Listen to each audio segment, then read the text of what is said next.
My name is Sarah Button. I am a recycle artist from Sweden.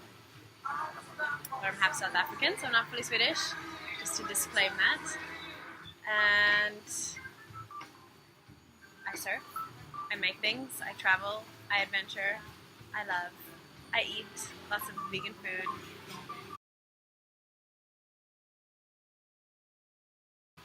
Being from two different places in the world, especially places of contrast, like being from the north and the south of the world, has helped me become a traveler, or influenced me to travel and explore.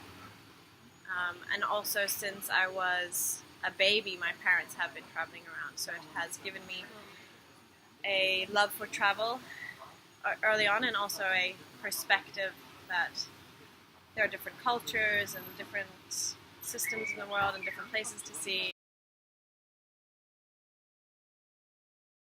My first trip by myself must have been to South Africa when I was a teenager, maybe 14, 15. I was struggling a lot with feelings and why one must live and being a brat.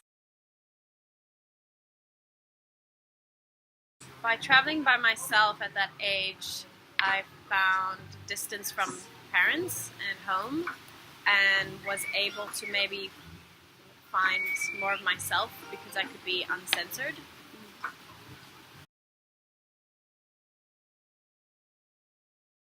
I think that there are a couple benefits of traveling alone. One is that you have time for yourself. Maybe it is what's it called? Interrupted sometimes, but you have a lot of time where eventually you will have to meet yourself. And I think that meeting yourself and getting to know yourself and understand your feelings, and maybe following your feelings, like if you're hungry or if you really want to go to the beach, but normally you would go with friends, but maybe you go by yourself, you can be proud of yourself because you took a step to do something by yourself. And I think that puts in points in our pot of self-love.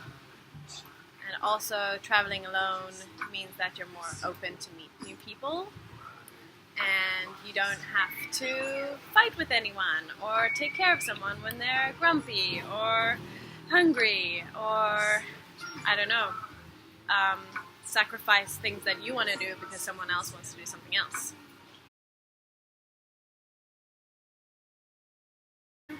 If I'm traveling alone, I would be more observant of my surroundings. For example, I would just, look at something for ages, like if the waves or the leaves in the trees, or the people, how the people are interacting, just watching more. But when I'm with people, like new friends or traveling with someone, I would be more engaged in the situation or what we're talking about, or if we're having fun, or if we're eating, if everyone's happy and satisfied.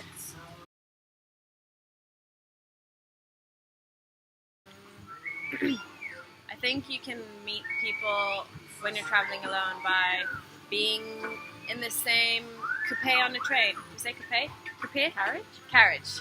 I think that when you're traveling alone and you find new people to hang out with, can be through being on the same train, or, if you find a favorite cafe or something, you would see them again and again and again, and then maybe eventually you'd, have a little conversation, be invited somewhere.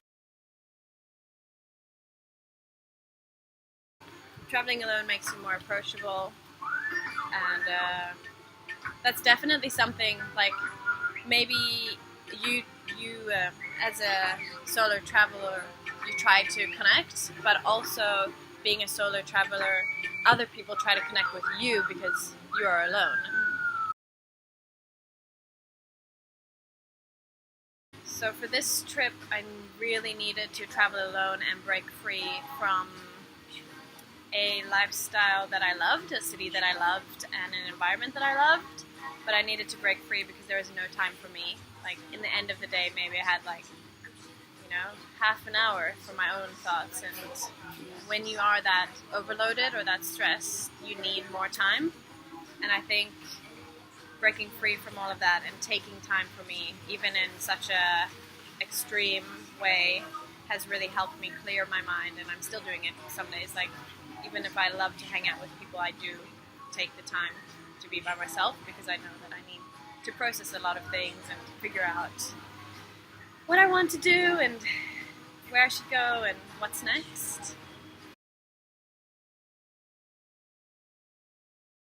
I believe as a solo traveler that you're more observant to your surroundings and the culture around you, so that you also try to make connections with the people around you, like local people around you. Maybe you want to learn some of the words just to feel like you can communicate, because if you're alone a lot, then I think we also strive to communicate or get some sort of, I don't know, confirmation from others, even if it's just, how are you?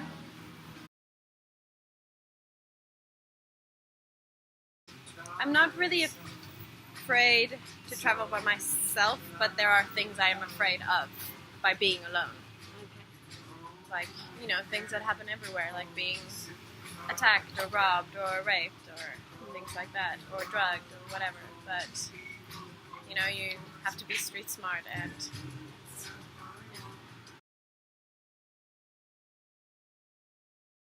for my fellow sisters and women and non-binary people who like to travel alone, but there's something holding them back, what my advice to them would be, what's stopping you?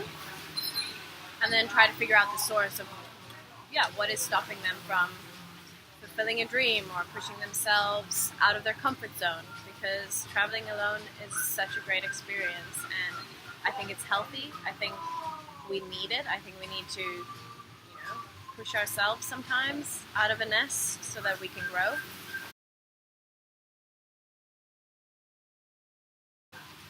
The beach!